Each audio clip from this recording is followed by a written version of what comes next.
Hello दोस्तों, मेरा नाम है रविकांत राजपूत और स्टीफन स्टोरीज में आप सभी का स्वागत है। आज की कहानी का शीर्षक है कौवा और उल्लू।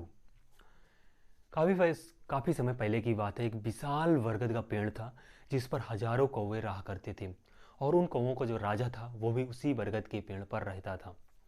उसी बरगद के पेड़ के पास ही एक पहाड़ी थी जहाँ पर काफ़ी सारी गुफाएं थीं और उन गुफाओं में उल्लू रहा करते थे। उल्लू कौवों को अपना घनघोर शत्रु मानते थे, उन पर डेली आक्रमण करते रहते थे। उल्लुओं का जो राजा था वो भी काफ़ी ज़्यादा पराक्रमी बलशाली राजा था। जब तक वे कौ एक दो कौवों को डेली ना मार लेता था तब तक चैन से खाना नहीं खाता था, सोता नहीं था।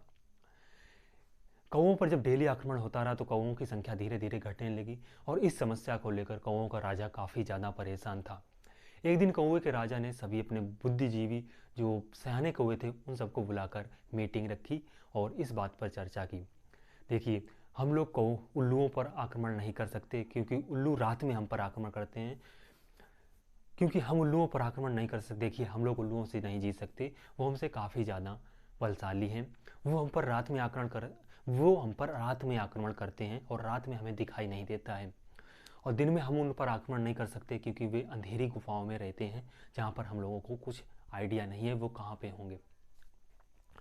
तो इस तरह से कौआ अब कौआ अपने सभी जो सभा में आए हुए मेंबर्स हैं उनसे पूछता है कि आप इस समस्या का कोई सुझाव देना चाहते हैं। तो सभी कौए का उनमें से एक डरपोक कौआ होता है, वो बोलता है महाराज हम लोग उनसे नहीं जीत सकते हैं, वे काफ़ी ज़्यादा बलशाली हैं। तो मेरा कहना ये है कि हमें उनसे बात करनी चाहिए, उनकी जो शर्तें हैं वे मान लेनी चाहिए और उनकी शरण में चला जाना चाहिए। तभी एक गर्मजोश वाला कौवा बोलता है कि हम क्यों उनसे बात करेंगे, हम में दम है, हम लड़के ईंट का जवाब पत्थर से देंगे, हम भी उन पर आक्रमण करेंगे और उनसे जीत हासिल करेंगे। उनमें से कुछ और बुद्धिजीवी कौवा होता है, वो बोलता है कि महाराज कि हम लोगों को इस पेड़ को छोड़कर चले जाना चाहिए क्योंकि हम लोग उनसे नहीं जीत सकते हैं और बाहर अपनी संख्या भी घट जाएगी। सो इस पर दूसरा कौवा बोलता है कि हम क्यों अपनी जगह छोड़कर जाएंगे, यदि हम लोगों ने यह जगह छोड़ दी तो हमारा सर्वनाश हो जाएगा, हम सब कौवे भटक जाएंगे और हमारा कोई घर ठिकाना नहीं होगा। तो इन सब बातें जब चलती रही तो एक उनमें जो सबसे बुद्धिजीवी कौवा था, जो राजा का सलाहकार था, तो वो बिल्कुल शांत बैठा था। जब राजा ने उससे पूछा कि आप कुछ कहना चाहते हैं तो वो बोलता है कि महाराज इसकी एक तरकीब है, आप मुझे दरबार से निकाल दीजिए। महाराज चौंक जाते हैं कि आप ये ऐसा क्या कर रहे हैं। तो वो महाराज के कान में जाकर बोलता है कि महाराज इस सभा में जो कुछ भी बातें हो रही वो सब उल्लुओं के जो जासूस हैं वो सुन रहे हैं, इसलिए मेरे पास एक तरकीब है, आप मुझे अपने दरबार से निकाल दीजिए, निष्कासित कर दीजिएगा और मैं उल्लुओं के समूह में शामिल हो जाऊंगा और उनका सारा भेद आपको बताता रहूँगा और उल्लुओं के सर्वनाश का मैं कारण बनूंगा। महाराज ये बात समझ जाते हैं और वो फिर उड़कर अपनी डाल पर बैठ जाता है। तो कौआ फिर वो अपने महाराज से बोलता है महाराज मैं तो आपसे यही कहता हूँ कि आप उल्लुओं के राजा से की शरण में चले जाएं, उनसे उनकी जो शर्तें हैं उन्हें मान लें। इस पर जो कौवा राजा होता है वो गुस्से में आ जाता है और वो उस कौवे सयाने कौवे पर गुस्सा होकर उसे जैसे एक थप्पड़ मार देता है, अपने पंख से थप्पड़ मारता है। तो वो कौवा जाकर नीचे गिर जाता है और घायल हो जाता है। तो ये सब बात जब घटना को उल्लू के जासूस देखते हुए हैं तो वो उल्लू को बताने जाते हैं। तो उल्लुओं के राजा को जब ये घटना पता चलती है कि कौवों में आपसी फूट पड़ चुकी है तो उनका जो सेनापति होता है वो जो जोश में आकर कहता है महाराज यही सही समय है, हमें कौवों पर आक्रमण कर देना चाहिए और उन्हें जड़ से उखाड़ने का यही सही समय है, उन्हें भगाने का।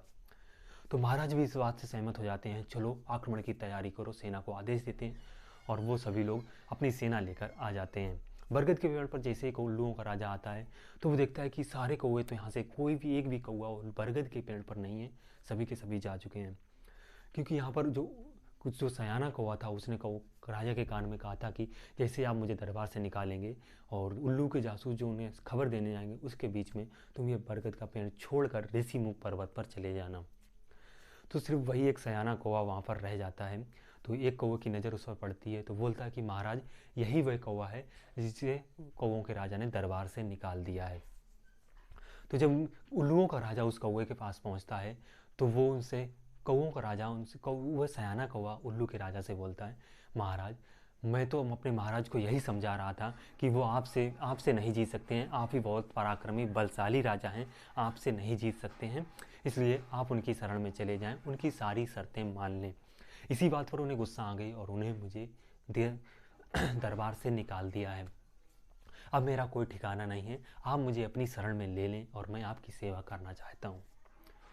जो उल्लुओं का सलाहकार था, उल्लुओं के राजा का जो सलाहकार था, वो थोड़ा सा समझदार था। वो बोलता है कि महाराज ये हमारे दुश्मन हैं और दुश्मन को शरण देना घातक होता है, अपने लिए खतरा है। तभी उनका एक जो उल्लुओं के राजा का जो चापलूस मंत्री होता है, वो राजा से बोलता है कि महाराज ये हमारे लिए एक मौका हो सकता है, ये कौओं का सारा भेद जानता है, ये हमें भेद बताएगा और हम कौओं को आसानी से हरा सकते हैं। राजा उस चापलूस मंत्री की बात से खुश हो जाता है और उस कौवे को अपनी शरण में ले लेता है, अपने दरबार में ले जाता है। अपने सहायकों अपने सेवकों से बोलता है कि देखिए ये जो कौवा है ये हमारा मेहमान है, इसे मेहमान कक्ष में ले जाएं और इनकी मेहमान नवाजी में कोई भी कमी ना हो। लेकिन तभी वो कौवा बोलता है कि महाराज आपने मुझे शरण दी, इसके लिए मैं आपका बहुत बहुत आभारी हूँ, लेकिन मैं आपकी सेवा आपके सभा कक्ष के बाहर ही रहकर करना चाहता हूँ।